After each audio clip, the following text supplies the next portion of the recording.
Film की शुरुआत होती है मंगलपुर गांव से, जहां पर कि हम 4 दोस्तों को देख पाते हैं जो कि मंगलपुर एक शादी में आए हुए थे। लेकिन अब उन्हें घर जाना है, लेकिन रात काफी हो चुकी है और बारिश भी बहुत हो रही है और ट्रेन का भी दूर दूर तक कोई भी अता पता नहीं है। तब ये लोग पास ही में आग जलती हुई देखते हैं और वहीं पर एक बाबा को बैठा हुआ देखते हैं। तब ये लोग उस बाबा के पास जाते हैं और आग सेकने लगते हैं। अब उनके बीच में बातें होने लगी थीं, जहां पर कि बाबा बताते हैं कि मंगलपुर में किसी भी लड़की की शादी नहीं होती है। अगर होती भी है तो वह सुहाग रात के दिन मारी जाती। इसी को लेकर बाबा जो है वो एक कहानी सुनाने लगते हैं। वो बताते हैं कि सालों पहले की बात है, जब लखनऊ से पास ही के गांव में बारात आई थी। यहां पर एक शादी हुई थी। जब शादी कंप्लीट हुई तो विदाई के बाद लड़के वाले लड़की को ले जाने लगते हैं, लेकिन वो लोग मंगलपुर के रास्ते से नहीं जा रहे थे, बल्कि किसी दूसरे रास्ते से जा रहे थे। लेकिन बीच रास्ते में एक पेड़ गिर गया था, इसलिए ये रास्ता जो है वो ब्लॉक हो चुका था और अब इन्हें मंगलपुर के रास्ते से जाना था, क्योंकि इनके पास कोई और रास्ता नहीं था। तब ये लोग मंगलपुर के रास्ते से जाने लगते हैं। तभी बीच रास्ते में उनकी बस जो है वो पंचर हो चुकी थी। सारे पैसेंजर्स जो है वो बस से नीचे उतर चुके थे और रात काफी हो चुकी थी। तभी अचानक से एक चमगादड़ जैसा राक्षस इनकी ओर आता है और वो अचानक से इनके ऊपर हमला करने लगता है। उस चमगादड़ जैसे आदमी ने यहां पर सभी को मार डाला था। जिसके बाद कहानी शिफ्ट हो जाती है लंदन की तरफ, जहां पर कि हम अर्जुन और उसकी फैमिली को देख पाते हैं। अर्जुन की फैमिली में उसकी बहन मीरा, जो कि उससे छोटी है, और उसके पिता वासुदेव रहते हैं। यहां हमें मालूम चलता है कि मीरा को एक राहुल नाम का लड़का पसंद है और वो जल्द उससे शादी करने वाली है। लेकिन बहुत टाइम हो चुका है, लेकिन उन्हें कोई भी ऐसी जगह नहीं मिल रही है कि वो वहां पर शादी कर सके। रही बात अर्जुन की, तो अर्जुन मीरा से बड़ा जरूर है, लेकिन उसके ऊपर बहुत कर्जे हैं और वो चाहता है कि पिताजी ये सारा कर्जा चुका। लेकिन फिलहाल वो मीरा की शादी पर फोकस करना चाहते हैं। रही बात मीरा के ससुराल वालों की, तो वो बहुत ही अजीब टाइप के इंसान है। वास्तुशास्त्र में बहुत ज्यादा यकीन रखते हैं। इसी वजह से तो मीरा और राहुल की शादी अभी तक नहीं हो पाई है। लेकिन अब मीरा और राहुल चाहते हैं कि उनकी शादी जल्द से जल्द हो जाए। तो यहाँ पर अर्जुन और मीरा के पिता वासुदेव बताते हैं कि उन्हें एक अर्जेंट काम से सिडनी जाना है और तब तक तुम डिसाइड करो कि तुम्हें शादी कहाँ करनी है। तुम जहां भी बोलो तुम्हारी शादी वहीं होगी। लेकिन वो सिडनी अर्जेंट काम से जा रहा है, इसलिए उसे कॉल करके डिस्टर्ब करने की कोशिश मत करना। वो बिल्कुल भी कॉल नहीं उठाएगा। साथ ही वासुदेव ने मीरा से चुपचाप से यह भी कहा था कि जितना भी अर्जुन के ऊपर कर्जा है वो सारा कर्जा चुका देगा, लेकिन उससे पहले तुम्हारी शादी हो जाए। बस तुम्हें यह बात अर्जुन को नहीं बतानी है, वरना वो और कर्जा ले लेगा। लेकिन जैसे ही वासुदेव सिडनी जाने के लिए निकलते हैं, यहाँ पर मीरा ने अर्जुन को सारी बात बता दी थी और कहा कि पापा तक यह बात नहीं पहुंचनी चाहिए। और कुछ ही देर के बाद यहाँ पर एक लॉयर आता है जो कि मीरा से मिलने के लिए आया था। लॉयर यहाँ मीरा को बताता है कि इंडिया में एक बहुत बड़ी हवेली है जो कि आपके नाम पर है। ये सारी बातें सुनने के बाद अर्जुन भी यहाँ पर आ जाता है और वो लॉयर से सारी डिटेल्स लेने लगता है। अर्जुन मीरा से कहता है कि अगर हमारी पुश्तैनी हवेली है जो कि बहुत बड़ी है, तो फिर तुम्हें शादी वही करनी चाहिए। एक बार मैं हवेली देखकर आ जाऊं, उसके बाद मैं तुम्हें यहां पर बुला लूंगा। तो मीरा भी अर्जुन की बात मान चुकी थी और अब अर्जुन जो है वो इंडिया में पहुंच चुका था और वो ट्रेन से मंगलपुर जाने लगता है।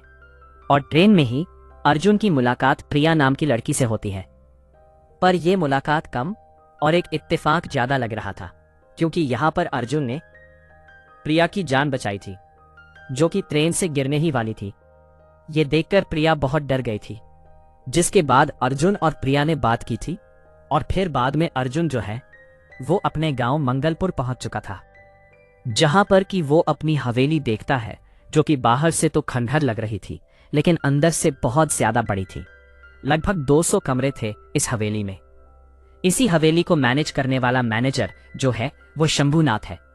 शंभुनाथ अर्जुन को पूरी हवेली घुमाता है और इस हवेली के बारे में बताता है। शंभूनाथ ने यहाँ पर अर्जुन को उसके दादा मतलब कि दुष्यंत सिंह के बारे में भी बताया था। लेकिन अर्जुन ने जब बताया कि वो कहीं नहीं रुकने वाला बल्कि वो तो इसी हवेली में रुकेगा, तो शंभूनाथ हैरान रह चुका था, क्योंकि आज से पहले इस हवेली में कोई भी नहीं रुका है। जो लोग भी पहले इस हवेली में रुके हैं वो मारे गए हैं। इसलिए शंभूनाथ अर्जुन से कहता है कि तुम्हें भी इस हवेली में नहीं रुकना चाहिए। लेकिन अर्जुन शंभूनाथ की कोई बात नहीं मानता। तो अब हवेली में साफ सफाई होने लगी थी और अब अर्जुन जो है वो अपनी बहन मीरा के पास कॉल करता है और उसे बताता है कि हवेली जो है वो बहुत बड़ी है और अगर तुम्हारी शादी यहाँ पर होगी ना तो सभी लोग हैरान रह जाएंगे कि ये हवेली कितनी बड़ी है और ये लोग कितने अमीर हैं। इसलिए तुम्हारी शादी तो यही होगी, वो फाइनल हो गया है। इसलिए अर्जुन ने अगले ही दिन दिल्ली से जगदीश नाम के वेडिंग प्लानर को बुला लिया था, जिसे सभी लोग प्यार से जग्गू कहते हैं। और जब ये बात यहाँ शंभूनाथ को मालूम चलती है कि यहाँ पर शादी होने वाली है, तो ये सारी बातें सुनकर शंभूनाथ चौंक गया था और जितने भी लोग यहाँ पर काम कर रहे थे वो सभी लोग काम छोड़कर भाग जाते हैं। शंभूनाथ यहाँ पर अर्जुन को बताता है कि क्या तुम्हें पता नहीं है, मंगलपुर में कभी भी शादी नहीं होती है। लेकिन अर्जुन जानना चाहता है कि अगर शादी नहीं होती है तो गांव में इतने सारे लोग कैसे हैं। तो यहाँ शंभूनाथ बताता है कि पास ही में गंगा नदी है और गंगा नदी के दूसरे साइड ही सभी लोग शादी करते हैं और शादी करने के बाद ही यहाँ पर वापस लौटते हैं। अर्जुन इन सब के पीछे का रीजन जानना चाहता है। तब शंभूनाथ बदासुर की कहानी सुनाता है। तो हजारों साल पहले की कहानी है, जब एक असुर कन्या और एक देवपुत्र में आपस में प्यार हो गया। दोनों एक दूसरे से प्यार करते थे और शादी करना चाहते थे, लेकिन यह हो नहीं सका। लेकिन उनका एक बेटा हुआ था जिसे असुर कन्या पालना चाहती थी। लेकिन अगर ये बात देवों को मालूम चली तो वो नाराज हो सकते हैं।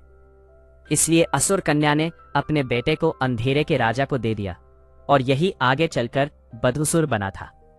शुरुआत में मधुसुर के पास कोई भी शक्तियां नहीं थी, लेकिन फिर उसने सिर्फ भगवान की तपस्या की, बहुत ज्यादा पूजा पाठ की और आखिर में यहां उसने भगवान को मना लिया था और फिर उसे वरदान प्राप्त हुआ। मधुसुर को भगवान शंकर से वरदान प्राप्त हुआ कि वो चिरंजीवी रहेगा, ना तो वो कभी मर सकता है और ना ही उसकी शक्तियां कम होंगी। बदहुसुर सिर्फ अपने हाथों से ही मर सकता है या फिर अपने अंश के हाथ मर सकता है। जब बदहुसुर को अपनी शक्तियों के बारे में मालूम चला कि वो चिरंजीवी है और वो कुछ भी कर सकता है, तो उसने देवताओं पर आक्रमण कर दिया था। देवता डर चुके थे क्योंकि उन्हें ऐसा लग रहा था कि शायद देवता अब खत्म हो जाएंगे। इसीलिए उन्होंने फिर से भगवान का सहारा लिया। तब भगवान ने एक लीला रची और बदहुसुर के सामने उन्होंने एक अप्सरा को लाकर खड़ा कर दिया। उसे देखकर बदहुसुर मोहित हो उठा और वो उससे प्यार करने लगा था। लेकिन अप्सरा कन्या का कहना यह था कि वो उसे तभी छूने देगी जब उन दोनों की शादी होगी। तो यहाँ बदहुसुर कहता है कि मैं इसके लिए भी तैयार हूं। तो दोनों की शादी होने लगी थी। दोनों एक दूसरे को वरमाला पहना रहे थे, लेकिन बीच वरमाला में ही यहाँ पर अप्सरा ने बदहुसुर के छाती में खंजर घोंप दिया और उसके प्राण ले लिए। लेकिन टेक्निकली यहाँ पर बदहुसुर मारा नहीं जा सकता है क्योंकि वो चिरंजीवी है। लेकिन अप्सरा ने बदहुसुर को अपनी बिजलियों की शक्तियों से दफनाया था और बदहुसुर फिर से पैदा ना हो जाए, इसीलिए अप्सरा जो है वो एक बहुत बड़े पेड़ में बदल गई और वहीं से अप्सरा का नाम वृक्षिणी पड़ा था। तो वृक्षिणी पेड़ के सामने ही बदहुसुर का बादशाह देखने को मिला। छोटा सा टेम्पल भी है और वहीं पर बदहुसुर की समाधि है, लेकिन उसकी आत्मा जो है वो पूरे इलाके में घूम रही है और किसी तरह से वो बदहुसुर को फिर से जिंदा करना चाहते हैं। तो आगे हम देखते हैं कि शंभूनाथ ने ये सारी कहानी यहाँ पर जग्गू और अर्जुन को सुना दी थी, लेकिन अर्जुन और जग्गू जो है वो उसकी बातों पर भरोसा नहीं कर रहे थे, क्योंकि अर्जुन को होटल के लोगों से ये बात मालूम चली है कि शंभूनाथ जो है वो हवेली की चीजों को चुराता है और इसी वजह से शंभूनाथ बिल्कुल भी नहीं चाहता है कि हवेली में कोई जाए, क्योंकि अगर हवेली में कोई रहने लगा तो फिर शंभूनाथ यहां से चोरी नहीं कर पाएगा। जबकि शंभूनाथ उन्हें समझाने की काफी कोशिश कर रहा था कि ये कोई नॉर्मल हवेली नहीं है, ये एक भूतिया हवेली है। लेकिन अर्जुन और जग्गू उसकी बात नहीं सुनते हैं और शादी की तैयारी करने लगते हैं। साथ ही अर्जुन ने शंभूनाथ से यह भी कहा था कि अगर सारे मजदूर फिर से वापस नहीं लौटे तो मैं तुम्हें नौकरी से निकाल दूंगा और कोई भी पैसे नहीं दूंगा। इसलिए अब यहां पर शंभूनाथ को सारे मजदूरों को बुलाना पड़ता है ताकि यहां शंभूनाथ को पैसे मिल सके। जिसके बाद हम प्रिया को देखते हैं जो कि मंगलपुर के पास वाले थाने में जाती है और वहां जाकर वो अपनी बहन के बारे में पूछती है।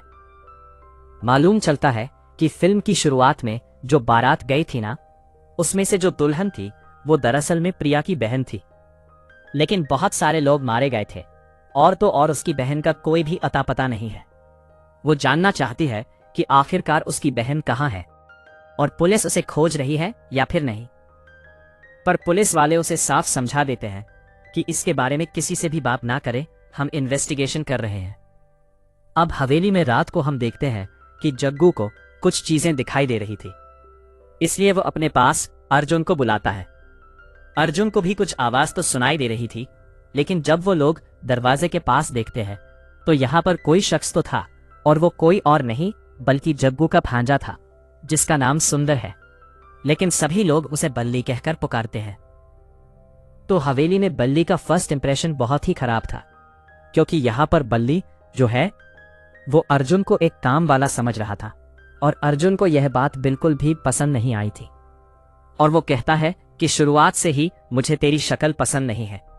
दोनों के बीच में यहाँ पर तू मैम हो रही थी, दोनों के बीच में बिल्कुल भी नहीं बन रही थी, क्योंकि यहाँ पर अर्जुन समझ गया था कि यहाँ बल्ली जो है वो एक लड़कीबाज है और पूरी तरह से ठरकी है, इसलिए इसे जल्द से जल्द काम कराओ और यहाँ से भगाओ।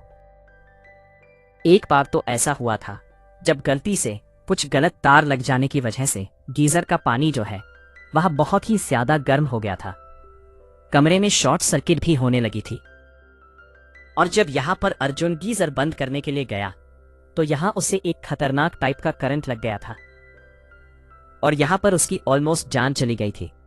लेकिन यहाँ सही समय पर प्रिया आ चुकी थी, उसने अर्जुन को सीपीआर दिया तो अर्जुन की जो सांसें बंद हो गई थी, सीपीआर की बदौलत अब उसकी सांसें फिर से चलने लगी थी। और अब प्रिया कहती है कि एक बार तुमने मेरी जान बचाई थी, आज मैंने तुम्हारी जान बचा दी। तो यहाँ उन दोनों के बीच में बातें होती है और अर्जुन उससे कहता रहे कि 13 तारीख को मेरी बहन की शादी है, इसलिए तुम यहाँ पर जरूर आना। पर प्रिया बताती है कि वह एक राइटर है और उसे कहानियां लिखना बहुत पसंद है और उसे किसी काम से सीतापुर जाना है, लेकिन वह शादी तक जरूर वापस आ जाएगी। अब रात को पल्ली जब सो रहा था तभी अचानक से उसे कोई आवाज सुनाई पड़ती है और तो और कोई उसे बार बार खींच रहा था। तभी हम देखते हैं कि एक चमगादड़ वाला आदमी जो है वो यहाँ पर बल्ली को पजेस कर लेता है और अब वह कहीं जाने लगा था। तो अर्जुन तुरंत ही जग्गू को उठाकर लाता है और कहता है कि देखो तुम्हारा भांजा कौन सी हरकत कर रहा है। जिसके बाद वो लोग बल्ली का पीछा करने लगते हैं। बल्ली जो है वह हवेली से निकलकर जंगल के रास्ते जाने लगा था और अर्जुन और जग्गू उसका पीछा कर रहे थे। यहां अर्जुन और जग्गू को समझ नहीं आ रहा था कि आखिरकार बल्ली जा कहाँ रहा है, उसका पीछा कर रहे थे।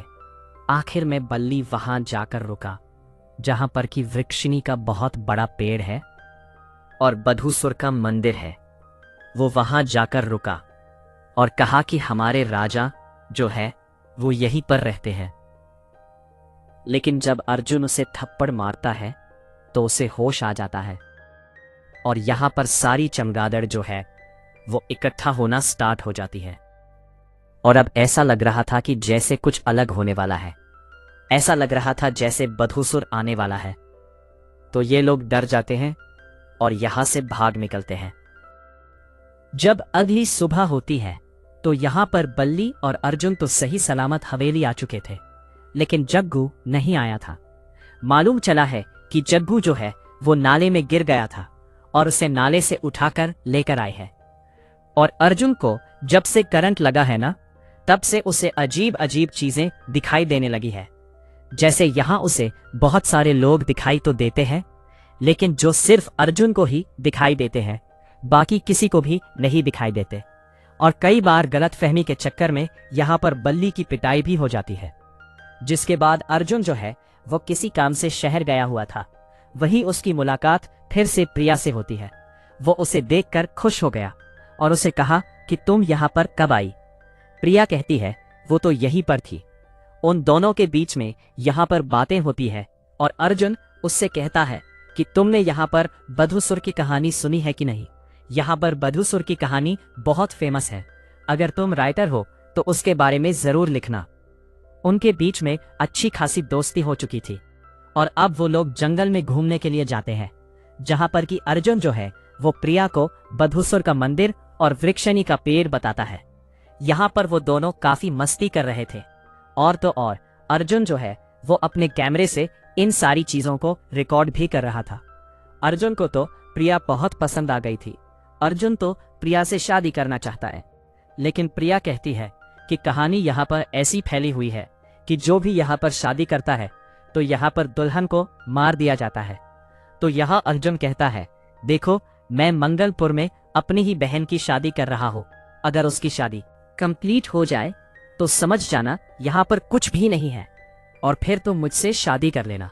फिर बातों ही बातों में ये लोग बधुसुर के मंदिर के पास पहुंच जाते हैं, जहां पर पहुंचते ही अचानक से बहुत सारा अंधेरा आ जाता है और फिर यहां से इन्हें भागना पड़ता है। फिर और तभी यहां पर हम बधुसुर को देख पाते हैं, जो कि हूबहू अर्जुन की तरह दिख रहा था। अब घर पहुंचने के बाद अर्जुन जो है वो अपने पिताजी से बात करता है। पिताजी को मालूम चला है कि अर्जुन जो है वो इंडिया में मंगलपुर गया है। तो वो उसे बहुत चिल्लाते हैं और कहते हैं कि तुम्हें मुझसे एक बार पूछ लेना चाहिए था। लेकिन अर्जुन कहता है कि आपने कॉल ही नहीं उठाया और अब सब कुछ यहाँ पर कंप्लीट हो चुका है, इसीलिए मीरा की शादी तो यही होगी। ये सारी बातें सुनने के बाद वासुदेव यहाँ अर्जुन से कहते हैं कि तुम बहुत बड़ी गलती कर रहे हो। शादी करने से पहले एक बार गुरुजी से मिलकर आओ, जो कि गंगा के उस पार रहते हैं। तब अर्जुन गुरुजी से मिलने के लिए गंगापुर जाता है और उनसे सारी चीजें पूछता है। गुरुजी बताते हैं कि वो हवेली दरअसल में शापित है और वहां किसी की भी शादी नहीं हो सकती है। दरअसल में पूरे मंगलपुर में शादी नहीं हो सकती है और उसका कारण वही हवेली है। फिलहाल तुम्हें उस हवेली के पूजा वाले रूम को खोलना है ताकि सब कुछ वही ठीक कर सके।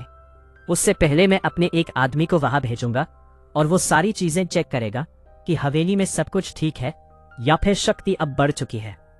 तब यहाँ गुरुजी का एक आदमी जो है वो हवेली में जाता है और जब वो पूजा वाले रूम में झांकने लगता है कि तभी एक शक्ति जो है वो गुरुजी के आदमी को लग जाती है और वो बहुत दूर जाकर गिरता है। ये देखकर वो डर गया था और वो कहता है कि यहाँ पर बहुत गहरी और बहुत ही खतरनाक शक्तियां हैं। वो कहता है गुरुजी बिल्कुल सही कह रहे थे, यहाँ पर बहुत ही अद्भुत शक्तियां हैं जिनसे लड़ना असंभव है।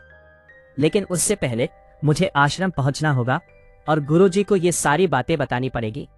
लेकिन रात होते ही तुम्हें यहाँ पर बहुत सारे दिए जलाकर रखने होंगे। अगर दिए बुझ गए तो समझ लो बधुसुर वापस आ जाएगा और वो तुम सबके ऊपर अटैक कर देगा और वो तुम्हें मार भी सकता है। साथ में वो यह भी कहता है कि शाम हो रही है, उससे पहले मुझे स्टेशन छोड़ दो ताकि मैं यहां से निकल सकूं। शाम होने के बाद तो मैं यहां से नहीं निकल सकता हूं। तब ये सारी बातें सुनने के बाद अर्जुन जो है वह उसे अपनी कार से रेलवे स्टेशन छोड़ने के लिए जाता है।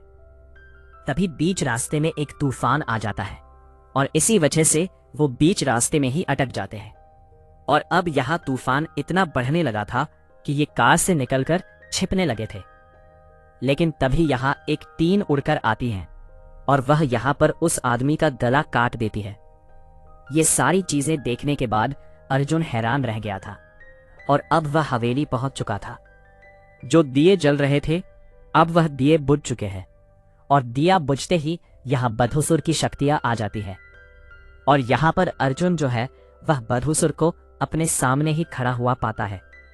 और अब बधुसुर अर्जुन के ऊपर अटैक कर देता है, क्योंकि अंधेरे में तो बधुसुर की शक्तियां बहुत ही ज्यादा तेज होती हैं, उनसे लड़ना असंभव है और अर्जुन के पास ऐसी कोई भी रोशनी नहीं है कि वह बच सके। लेकिन अर्जुन के पास कार थी और वह कार में जाकर बैठ जाता है, क्योंकि वहां पर लाइट थी। और रात भर वह कार में ही बिताता है। अगली सुबह जब हुई तो उसे तो भरोसा नहीं हो रहा था कि रात को क्या क्या हो गया। उसके पास जग्गू आता है और वह कहता है कि मुझे ऐसा लगता है कि इस घर में कुछ ना कुछ तो है। रात भर से उसे कोई ना कोई आवाज सुनाई दे रही है। रात भर से उसे ऐसा लग रहा है जैसे कि कोई किसी चीज को पटक रहा है। लेकिन अर्जुन उसे बताता है कि ये सारी चीजें सच हैं और हम शादी को कैंसिल कर रहे हैं, इसलिए ये शादी यहां नहीं हो सकती है। अब अर्जुन तुरंत ही अपनी बहन के पास कॉल करता है और उसे मना करने की कोशिश करता है, लेकिन उसकी कोशिश असमर्थ रहती है क्योंकि कॉल करने से पहले ही यहाँ पर मीरा और राहुल की पूरी फैमिली आ चुकी थी। अब उन्हें समझ नहीं आ रहा है कि आखिरकार अर्जुन शादी करने से क्यों मना कर रहा है, जबकि राहुल की माँ मतलब कि मीरा की सास को यह हवेली बहुत पसंद आई है और वो यहीं से शादी करना चाहते हैं।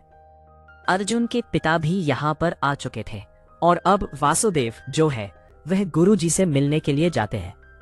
यहाँ अर्जुन और वासुदेव जब गुरुजी से मिलते हैं और उन्हें बताते हैं कि राहुल की पूरी फैमिली यहाँ पर आ चुकी है और वह चाहते हैं कि शादी यहीं पर हो। उनसे बहुत बार मना किया गया है लेकिन वो नहीं मान रहे हैं। तब जाकर गुरुजी कहते हैं कि एक बार अगर उस रूम की चाबी मिल जाए तो हम सब कुछ रोक सकते हैं और यह रूम की चाबी तुम्हें राजा के दूसरे वाले घर में मिलेगी। अगर वह चाबी मिल जाए तो हम सब कुछ ठीक कर सकते हैं। और रही बात शादी की, तो शादी हो सकती है लेकिन तुम्हें दिन वाले मुहूर्त में करनी पड़ेगी। शाम होने से पहले तुम्हें यहां से निकलना पड़ेगा। तो अर्जुन यहाँ गुरुजी की बात मान लेता है और वह राजा के दूसरे घर पर चाबी लेने के लिए चला जाता है। जब वो उनके घर गया तो उसे एक अनजान सा आदमी मिला और वो उसे चाबी देने से साफ मना कर देता है। यहाँ पर अर्जुन को गुस्सा आया और उस आदमी को बुरी तरह से पीटने लगा कि तभी यहाँ पर राजा दुष्यंत आते हैं, जो कि कोई और नहीं बल्कि अर्जुन के दादाजी थे।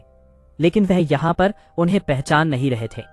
उनकी बड़ी बड़ी दाढ़ी थी और उनके हाथ में गन थी। वह यहाँ पर गन दिखाते हुए कहते हैं कि मुझे मेरे बेटे के लिए सब कुछ करना है, मैं उसे बचाने के लिए कुछ भी कर सकता हूँ, इसलिए आगे बढ़ने की कोशिश मत करना। ये सारी बातें सुनने के बाद अर्जुन हैरान रह चुका था क्योंकि उनका बेटा तो दरअसल में वासुदेव है। तो फिर आखिरकार वह वासुदेव को अपना बेटा क्यों नहीं पुकार रहे हैं। तब वासुदेव और गुरुजी मिलकर यहाँ पर अर्जुन को कहानी बताते हैं और बताते हैं कि दरअसल में वासुदेव जो है वो तुम्हारे असली पिता नहीं है।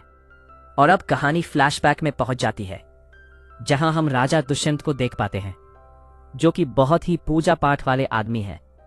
यहीं पर हम दो लड़कों को देखते हैं जिनके नाम वासुदेव और माधव था। माधव जो है वो बिल्कुल अर्जुन की तरह लगते हैं। दोनों यहाँ पर राजा के शिष्य थे और वो उन्हें बहुत ही सारी विद्याएं सिखा रहे थे। यहीं पर हम यशोदा नाम की एक लड़की को देख पाते हैं जो कि आश्रम में ही नृत्य सीखने के लिए आती है। लेकिन यहां हमें यह बात मालूम चलती है कि यशोदा और वासुदेव जो है वो एक दूसरे को पसंद करते हैं। लेकिन यहां हमें यह भी मालूम चलता है कि माधव भी यशोदा को पसंद करता है, लेकिन यशोदा वासुदेव को पसंद करती है। अब आगे हम देखते हैं कि राजा जो है वो इन्हें मंत्रों का उच्चारण करना सिखा रहे थे, लेकिन माधव गलत उच्चारण कर रहा था। गलत मंत्रों का उच्चारण करने से क्या हो सकता है, राजा उन्हें बताता है। वो उन्हें एक छोटे से कमरे में ले जाता है जहां पर की एक आधुनिक मशीन लगी हुई थी। वो बताते हैं कि यह मशीन जो है वो हजारों सालों से बधुसुर को रोके हुए है। बधुसुर के बारे में तो इन सभी लोगों को बहुत अच्छे से मालूम है, लेकिन उन्हें यह नहीं पता होगा कि बधुसुर फिर से जाग सकता है। पहले भी बधुसुर को जगाने की कई लोगों ने कोशिश की है और गलत मंत्रों से ही बधुसुर जागने लगता है, और इसी वजह से हमें ये आधुनिक मशीन बनानी पड़ी। शाम होते ही हम इस मशीन को ऑन कर देते हैं जिससे कि मंत्रों के जाप होना स्टार्ट हो जाते हैं और ये सारे मंत्र जो है वो बधुसुर के मंदिर तक पहुंचते हैं। और रात भर बधुसुर कुछ नहीं कर पाता है क्योंकि रात को ही उनकी शक्ति पैदा होती है, क्योंकि जो भी बधुसुर को जगाएगा उसकी सारी मनोकामना पूरी हो जाएगी। आगे हम देखते हैं कि हर नवरात्रि पर एक प्ले किया जाता है जहां पर कि वृक्षिणी ने मधुसुर को कैसे मारा ये बताया जाता है। वृक्षिणी जो है वो यशोदा बनती है और मधुसूर जो है वो यहाँ पर माधव बनता है। दोनों यहाँ पर बहुत ही अच्छी परफॉर्मेंस देते हैं, लेकिन आखिर में हम देखते हैं यशोदा यहाँ गिरते गिरते बचती है और यहाँ उसे दरअसल में वासुदेव ने बचाया था। और अब यहाँ पर राजा कहते हैं कि हमारे आश्रम में यशोदा और वासुदेव एक दूसरे से प्यार करते हैं और मैं उनकी शादी की घोषणा करता हूँ। ये सुनने के बाद माधव को बहुत बुरा लगा, उसका दिल टूट गया क्योंकि वो यशोदा से प्यार करता है, वो उसे पाने के लिए कुछ भी कर सकता है। तब वो उस कमरे में जाता है जहां पर कि उसने उस आधुनिक मशीन को तोड़ा और वहां पर गलत मंत्र उच्चारण करने लगा। जब राजा उस कमरे में गया और जब उसने अपने बेटे माधव को देखा तो वो हैरान रह चुका था क्योंकि उसके अंदर उसे बद्रुसुर दिख रहा था। तो यहाँ पर माधव राजा से कहता है कि अगर कोई नहीं मानेगा तो बद्रुसुर मानेगा और वो मेरी मनोकामना पूरी कराएगा क्योंकि मैं यशोदा से प्यार करता हूँ और उससे शादी करना चाहता हूँ। राजा कहता है इतनी सी बात है, तुम बद्रुसुर को मत जगाओ, मैं यशोदा की शादी तुमसे ही कराऊंगा। तो आगे हम देखते हैं कि वासुदेव और माधव की शिक्षा खत्म हो चुकी थी और अब गुरु दक्षिणा की बारी थी। गुरु दक्षिणा में यहाँ पर राजा ने वासुदेव से यशोदा मांग ली और कहा कि उससे हमेशा दूर रहो क्योंकि मैं यशोदा की शादी माधव से कराना चाहता हूँ। वासुदेव भी यहाँ पर गुरुजी मतलब कि राजा की बात मान गया क्योंकि वो उन्हें अपना गुरुजी मानता है। और फिर ना चाहते हुए भी वासुदेव को यशोदा से दूर होना पड़ा। वासुदेव ने यशोदा से कहा कि मुझे तुमसे शादी से कोई मतलब नहीं है, मैं तो तुम्हारे शरीर का इस्तेमाल करना चाहता हूं। यह सुनकर यशोदा को बहुत बुरा लगा और अब वह बहुत रोने लगी थी। तब राजा उसके पास गया और कहा कि अगर यह बात घर वालों को मालूम चली कि तुम्हारी शादी टूट गई है तो तुम कहीं की नहीं रह जाओगी, इसलिए तुम माधव से शादी कर लो। और ये बात सुनकर यशोदा भी मान जाती है क्योंकि वह पूरी तरह से टूट चुकी थी, इसलिए वह मान गई थी। जब उन दोनों की शादी हुई और जब उन दोनों की सुहागरात हुई तभी अचानक से यशोदा ने देखा कि रात को माधव जो है अब उसके कमरे में नहीं है।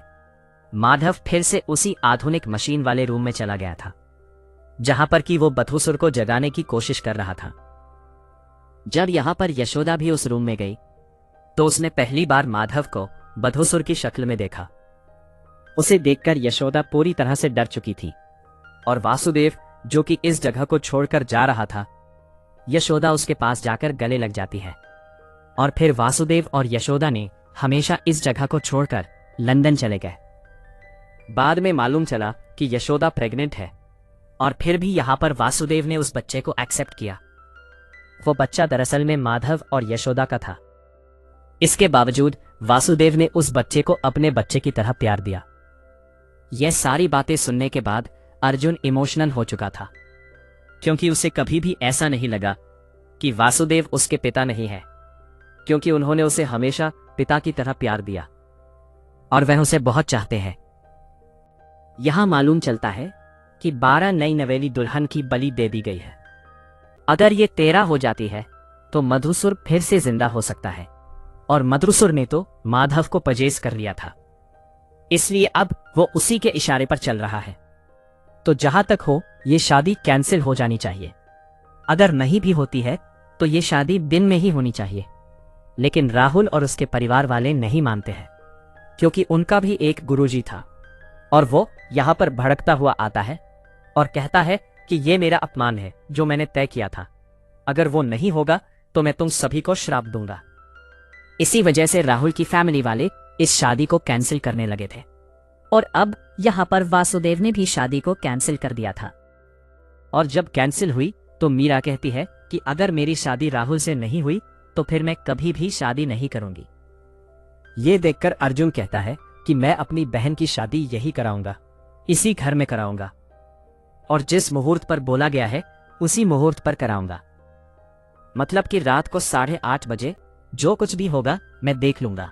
तो रात को 8:30 बजे के आसपास फुल लाइटिंग के साथ यहां पर शादी होती है। शादी कंप्लीट होने के बाद यहां पर तूफान आता है और तूफान आने की वजह से पूरे के पूरे कमरे की लाइट चली जाती है। अर्जुन समझ गया था कि अब यहां पर कुछ खतरा हो सकता है, इसलिए वो मीरा को एक कमरे में लेकर जाता है। वो उसके सामने एक टॉर्च रखता है और कहता है कि जब तक मैं ना बोलूं तब तक कमरे से बाहर मत निकलना।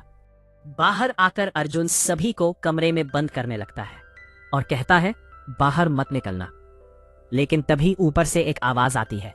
मालूम चलता है कि बधूसुर ने मीरा को उठा ले गया है और अब जितनी औरतें मारी जा चुकी है, सारी दुल्हन जो है वो यहाँ पर अर्जुन को रास्ता दिखा रही थी।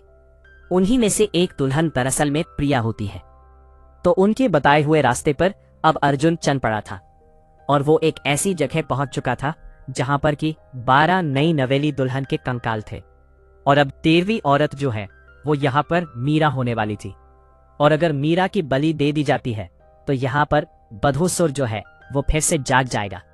और इन सारी क्रियाओं को दरअसल में राजा दुष्यंत करवा रहे थे, जो कि अपने बेटे को श्राप से मुक्त कराना चाहते हैं। अर्जुन यहाँ पर पहुंच चुका था और जब यहाँ मीरा को मारा जाने वाला था, उससे पहले ही अर्जुन बधूसुर पर अटैक कर देता है। यहाँ पर अर्जुन और माधव के बीच में एक जोरदार लड़ाई होती है और यहाँ माधव के पास तो बहुत सारी असीम शक्तियां थी, इसलिए वो यहाँ पर अर्जुन को बुरी तरह से पीट रहा था। लेकिन आखिर में वृक्षिणी जो है वो अर्जुन को बिजली की शक्तियां दे देती है, जिस वजह से अर्जुन जो है वो माधव से लड़ाई करता है और उससे जान से मार देता है। आखिर में उसने दुष्यंत को भी मार दिया था और अब यहाँ पर बधूसुर जिंदा नहीं हो पाता है। लेकिन उससे पहले इस पूरे के पूरे मंदिर का तहस नहस हो जाता है। यहाँ पर पूरा मंदिर जो है वो टूटने लगा था और मीरा जो है वो बाहर निकल चुके थे। अर्जुन ने अपनी मीरा को बचा लिया था। वो मीरा से कहता है कि यहाँ पर जो कुछ भी हुआ तुम ये बात किसी को भी नहीं बताओगी। इन सब के पीछे क्या है ये कहानी मैं तुम्हें बाद में बताऊंगा। आगे हम देखते हैं कि सब कुछ ठीक हो गया था और अब यहाँ पर प्रिया जो है वो अर्जुन को बताती है कि वो यहाँ अपनी बहन को ढूंढने के लिए आई थी, जो कि शादी के बाद गायब हो गई थी। और अब हमें मालूम चलता है कि अर्जुन जिस लड़की के साथ घूम रहा था वो दरअसल में प्रिया की बहन थी। शुरुआत में जो लड़की मिली थी वो प्रिया ही थी। प्रिया ने ही अर्जुन की जान बचाई, लेकिन बीच में जो लड़की मिली थी वो प्रिया की बहन थी, जो कि एक भूत थी। आखिर में हम देखते हैं कि जो बाबा जिन लड़कों को कहानी सुना रहे थे, अब बाबा उनसे कहते हैं कि भूत बहुत अलग अलग प्रकार के होते हैं, जैसे अच्छे भूत, भोले भूत, डरावने भूत, बुरे भूत, दिखने वाले भूत, ना दिखने वाले भूत, ऐसे कई सारे भूत हैं। और आखिर में उस बाबा की शक्ल दिखाई जाती है और वो बाबा कोई और नहीं बल्कि यहाँ अक्षय कुमार मतलब कि अर्जुन होता है। मालूम चलता है कि जब अर्जुन को करंट लगा था ना, तभी वो मारा गया था और जो सीपीआर से प्रिया ने उसकी जान बचाई थी वो तो महज एक भूत था।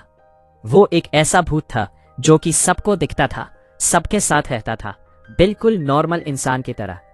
क्योंकि मैंने हाल ही में आपको बताया है भूत बहुत प्रकार के होते हैं। और इसी के साथ ये फिल्म यहीं पर समाप्त हो जाती है। उम्मीद करता हूँ दोस्तों आपको ये वीडियो पसंद आई होगी। वीडियो पसंद आई हो तो वीडियो को लाइक करके चैनल को सब्सक्राइब जरूर कीजिएगा, ताकि आपको इसी तरह के लेटेस्ट और फ्रेश कंटेंट मिलते रहे।